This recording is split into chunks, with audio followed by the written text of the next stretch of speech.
Честно отработав смену, не менее 8 часов, вы усталые возвращаетесь домой с чувством выполненного долга и с некоторым подозрением, что отработали намного больше, чем получили за это зарплату. Знакомое чувство, не правда ли? Попробуем научно разобраться в этих сомнениях. Напомню, что капиталист нанимает вас только для того, чтобы вы произвели стоимости больше, чем стоит ваша рабочая сила. Короче говоря, для производства прибавочной стоимости. Но для процесса производства капиталисту недостаточно только рабочей силы. Ему нужны здания, оборудование, машины, программное обеспечение, сырье, материалы и так далее. Итак, капитал можно разделить на две составляющие, играющие неодинаковую роль в процессе производства. На постоянный и переменный капитал.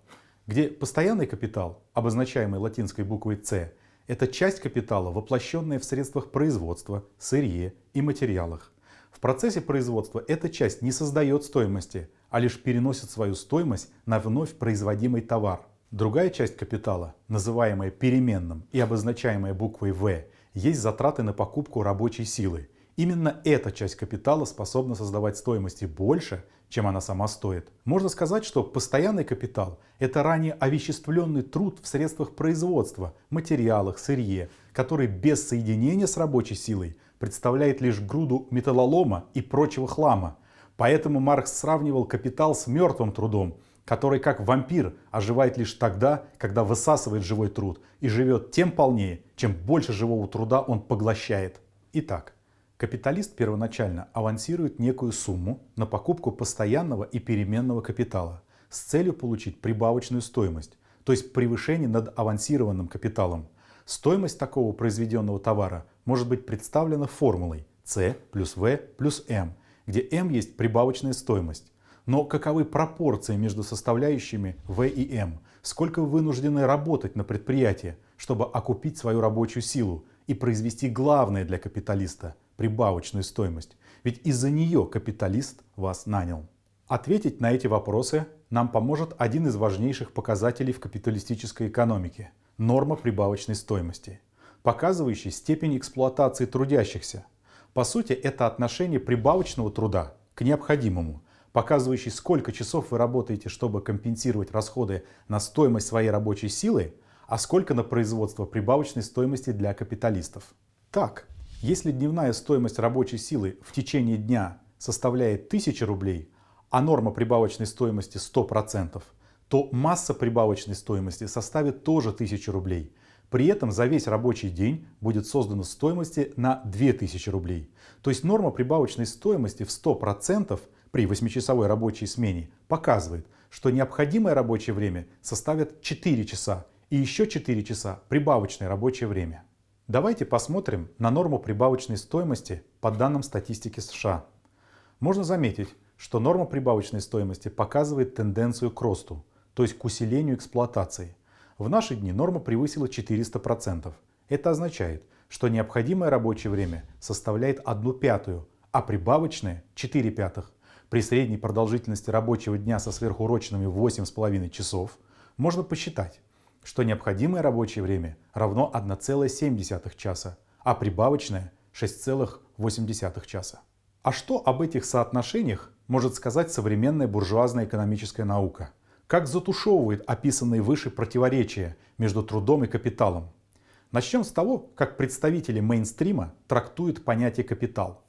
Например, в известном американском учебнике Economics авторов МакКоннелла и Брю под капиталом понимается все средства производства, то есть все виды инструментов, машины, оборудования, здания, используемые в производстве товаров и услуг. Либо посмотрим на современные экономические словари, где капитал – это один из факторов производства, наряду с трудом, землей и предпринимательством. Такое определение можно встретить чаще всего. Представители Economics не в состоянии раскрыть социально-экономическую сущность капитала, основанную на эксплуатации человека, а ограничиваются всего лишь описанием внешних проявлений этого важнейшего явления. При этом не могут даже реалистично описать капитал, отождествляя его лишь со средствами производства. А ведь в качестве капитала могут выступать даже предметы личного потребления, какими бы незначительными они ни казались. Например, зубочистки или детские игрушки, если они производятся с целью извлечения прибыли. Согласно современной буржуазной экономической мысли, Стоимость продукции создается вкладом нескольких факторов производства: капитала, земли, труда, предпринимательства и информации. При этом утверждается, что факторы производства взаимозаменяемы, то есть труд можно заменить капиталом и наоборот. Далее, для простоты рассмотрим воздействие на результаты производства только двух вышеупомянутых факторов производства – труда и капитала. Если при производстве товаров увеличить один из факторов производства, например, труда, то стоимость производимых товаров возрастет. А если вместо труда увеличить капитал, то стоимость продукции в соответствии с теорией Economics должна бы также возрасти. Ведь это взаимозаменяемые факторы. Но нет, практика опровергает Economics. Стоимость производимой продукции в этом случае снизится. Причина состоит в том, что капитал, то есть средства производства, не создают стоимость, а лишь увеличивают производительность труда. Оттого стоимость данного товара будет снижаться. При этом средства производства будут изнашиваться. Этот процесс известен как амортизация, которую Economics также не способна объяснить.